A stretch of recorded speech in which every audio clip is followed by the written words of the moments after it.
lampu, mobil, telepon. Kita menggunakannya setiap hari sampai lupa kalau pernah ada masa semua ini tidak ada.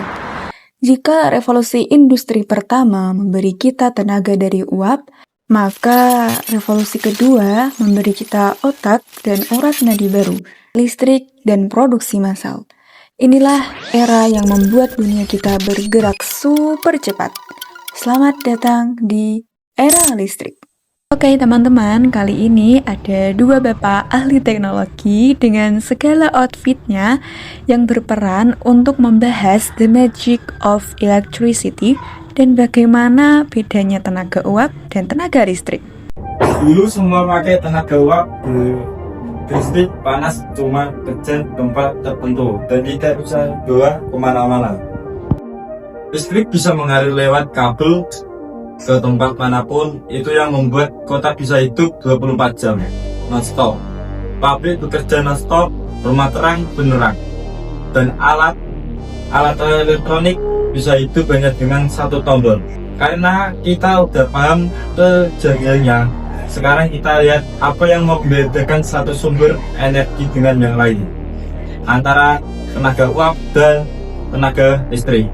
Tenaga uap itu besar, ribut, dan tidak fleksibel. Semuanya harus digerakkan oleh tekanan uap. Sedangkan listrik bisa mengalir lewat kabel senyap dan bisa dipakai untuk alat kecil seperti kipas atau lampu, karena itu listrik lebih praktis dan membuat kehidupan jauh lebih mudah. Bayangkan tenaga uap itu seperti mesin diesel raksasa yang berisik di satu titik. Sementara listrik itu seperti jaringan kabel yang bisa membawa tenaga kemana aja, kapan aja, dengan senyap. Nikola Tesla adalah seorang insinyur dan penemu yang sangat hebat, yang pemikirannya jauh melampaui zamannya. Dia adalah pelopor di bidang listrik bolak-balik yang berkat kontribusinya, listrik bisa dialirkan dengan mudah ke rumah-rumah. Dia juga melakukan penelitian dan kontribusi di bidang X-ray, radio, remote control, komunikasi wireless. Termasuk juga Tesla punya mimpi untuk mengalirkan listrik ke seluruh dunia secara efisien tanpa menggunakan kabel. Meskipun banyak orang yang tidak mengetahuinya. Selanjutnya ada tokoh yang bernama Thomas Alva Edison. Dia dikenal sebagai penemu lampu pijar yang membuat orang bisa memakai cahaya kapan aja, nggak hanya mengandalkan lilin atau lampu minyak. Selain itu, Edison juga membangun sistem pembangkit dan jaringan listrik pertama, sehingga listrik bisa dialirkan ke rumah-rumah dan kota. Karena kerja kerasnya, listrik akhirnya menjadi bagian penting dari kehidupan modern, dari penerangan sampai berbagai peralatan yang kita pakai setiap hari. Berkat mereka, malam hari udah gak gelap gulita lagi, kota-kota jadi hidup 24 jam, pabrik juga bisa produktif non-stop cuman karena satu tombol. Kalau aku di sekolah, produktifnya nahan kepala biar gak jatuh ke meja sih.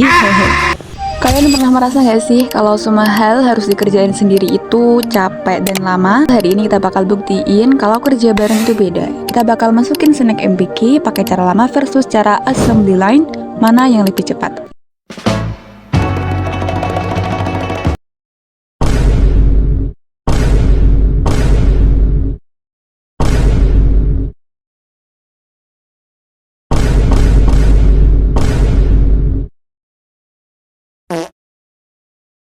Oke teman-teman, sekarang kita coba versi assembly line. Di sini tiap orang cuma punya satu tugas saja.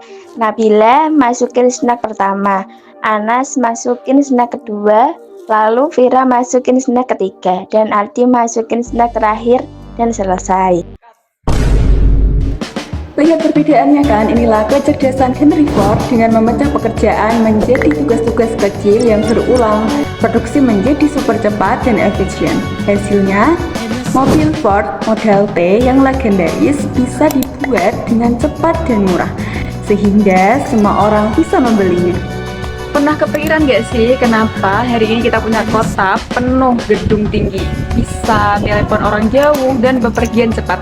Semua itu lahir dari sebuah revolusi besar yang mengubah cara manusia hidup. Revolusi ini didorong oleh baja murah dari proses Bessemer yang memungkinkan pembangunan gedung tinggi seperti Menara Eiffel dan mendorong kota berkembang ke atas. Munculnya telepon karya Alexander Graham Bell yang membuka era komunikasi instan antar benua. Pada saat yang sama, transportasi mengalami lompatan besar dengan lahirnya mobil pertama dan penerbangan Wright bersaudara, sehingga perjalanan jauh menjadi lebih cepat. Revolusi Industri 2.0 memberi kita dunia yang kita kenal sekarang, masyarakat konsumen, kota metropolitan, dan konektivitas global. Namun, ia juga meninggalkan warisan berupa pekerjaan yang membosankan dan awal dari masalah lingkungan skala besar. Memahami era ini membantu kita bertanya, tengah kemajuan teknologi hari ini, pelajaran apa yang bisa kita ambil agar kemajuan tidak mengorbankan kemanusiaan kita?